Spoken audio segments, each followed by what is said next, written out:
Well, Dennis, I guess I will talk rather than show, which is fine too.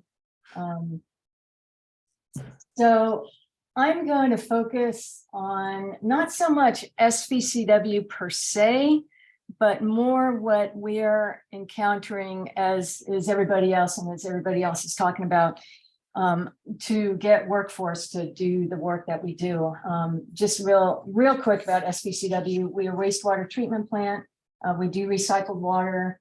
We're right in the Mid-Peninsula area in the city of Redwood City, and partner a lot with entrepreneurs, with folks from Stanford, et cetera. So we have quite a few innovative projects going on, all looking towards sustainability, climate change, green energy, and all that. And of course, with that comes an increase in level of sophistication that our staff needs. And so it's a lot of on-the-job learning that we have to do, just because there is such a shortage of folks entering the trades right now.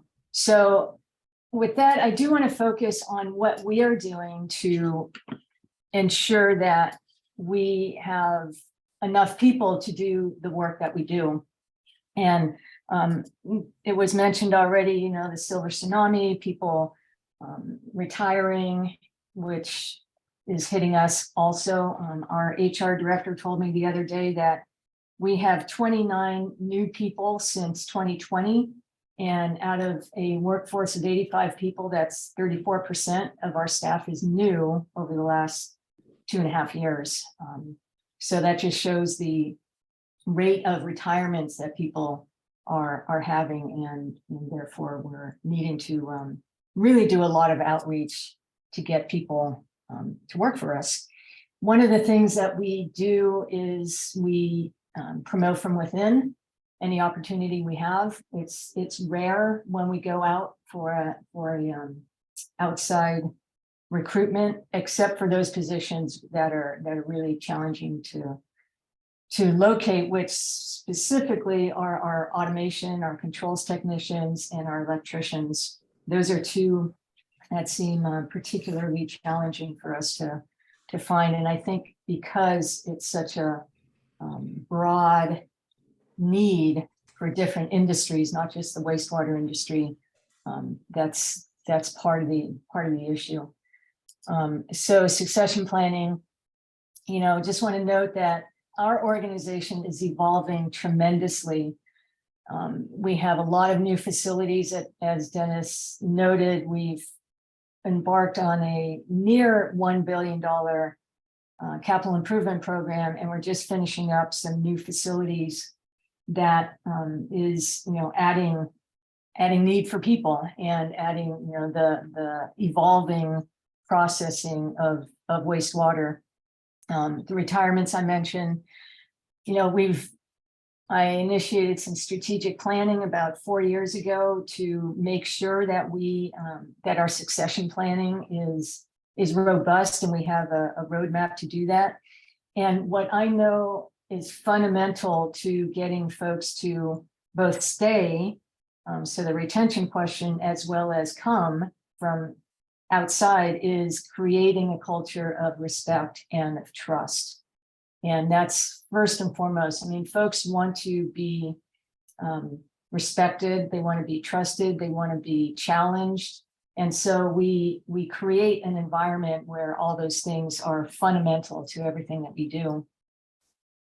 So I posed the question, if you could see my slides, I posed the question, what can we do to meet industry's demands for workers? And so that's not just SVCW, but the entire wastewater industry. What can we do to meet the demands? Because obviously, as everybody's noting here, there is huge demand. So I said, we need to get the word out. So then the question is, okay, what word? What is the word?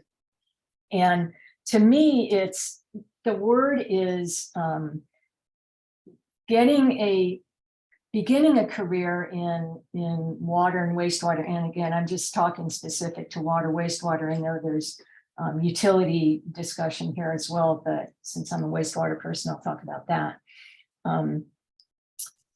Good pay, great benefits, the opportunity for lifelong career. And, you know, we'll take folks with a high school education or a GED, as well as a AA or AS, or, you know, bachelor's degree, master's degree, all the way up to PhD, obviously. There are so many different positions in a wastewater treatment organization, from utility worker, where, you know, the requirement is a high school education or a GED, as well as a driver's license, to, you know, our laboratory staff, who we have a couple of PhDs working in the lab. We will train on the job. So we bring utility workers in from the lowest level within our organization, and except with the exception of two over our life, with the exception of two people, everybody has promoted from a utility worker up into, whether it's maintenance, mechanic, or operator, or laboratory or instrumentation. So we will always look to promote from within and provide the training that people need to promote to different positions. And the other thing, somebody mentioned, you know, the challenge of being on the peninsula and getting folks to be able to live and find housing, whether it's rent or buying a house, which is near impossible here on the peninsula. So a couple of years ago, we developed a on-site housing. We call it our bunkhouse. We had some trailers that were not needed anymore for a construction project, so we turned each of the rooms into a bunk room, and we'll provide that for folks who travel mostly from the Central Valley, but upwards of Sacramento area. So, you know, it helps both gas-wise and housing-wise if we can provide that. And since we do pay quite well here, you know, it makes it more attractive to people to come. I was looking at our salary schedule, and our lowest paid position is paid $76,000 a year, which is, you know, near unheard of if you go into the service industry or even the construction industry. So, like I said, great benefits and great pay. So, you know, I talked about get the word out. What's the word? That's the word. It's a great career path. So then the question becomes how to get the word out. And what we do at SVCW is we do a lot of outreach to high schools, and actually starting at middle school, but especially high schools. We have our Sir Science program that we go to the various high schools in our service area.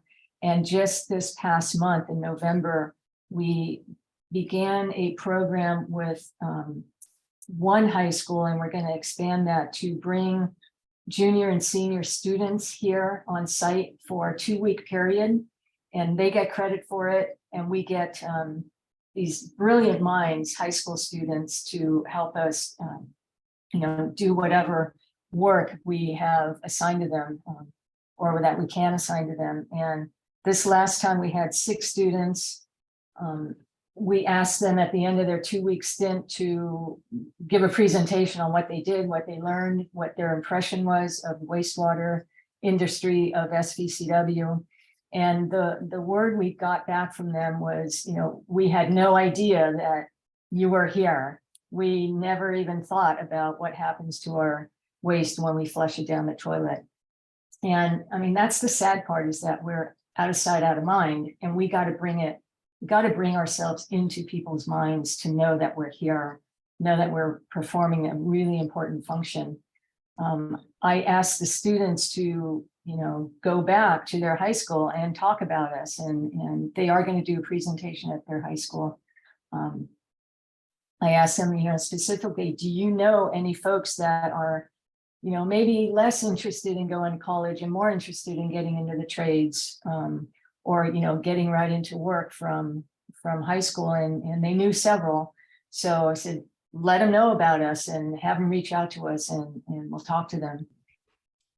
As I was preparing this talk and giving more thought to it, you know, I'm wondering, is there something that we can learn from the military? I mean, the military does a fantastic job reaching out to folks that are perhaps not college bound, but kind of not quite sure what they want to do. I mean, what can we learn from them, and how can we do that? Even a tenth of the outreach that the military does, I think would take us a long way. So then, obviously it's really important for us to work with workforce development organizations like Taylor had talked about, and, with the Bay Work and with WEF and with CWEA. So really important for us as a water industry to work together, get the word out, and, help each other expand our workforce. Necessary, absolutely necessary. And, I guess I'll just close with it's really important for all of us, and I think we do on this call, understand that we are our people. SVCW is our people. And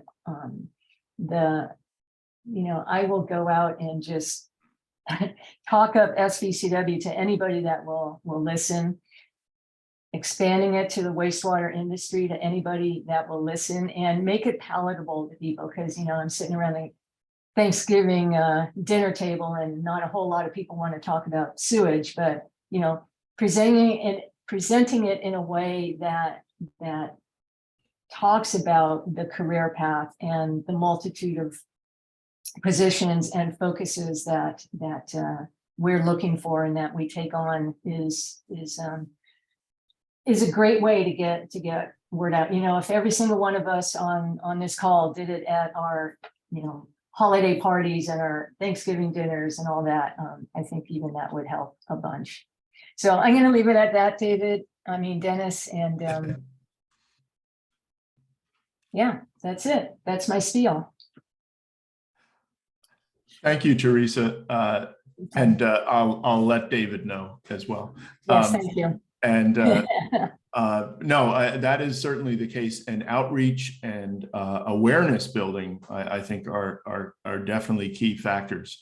And so thank you very much for this, and for jumping in and doing the presentation, and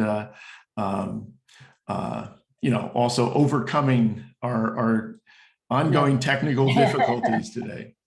No worries. Thank you.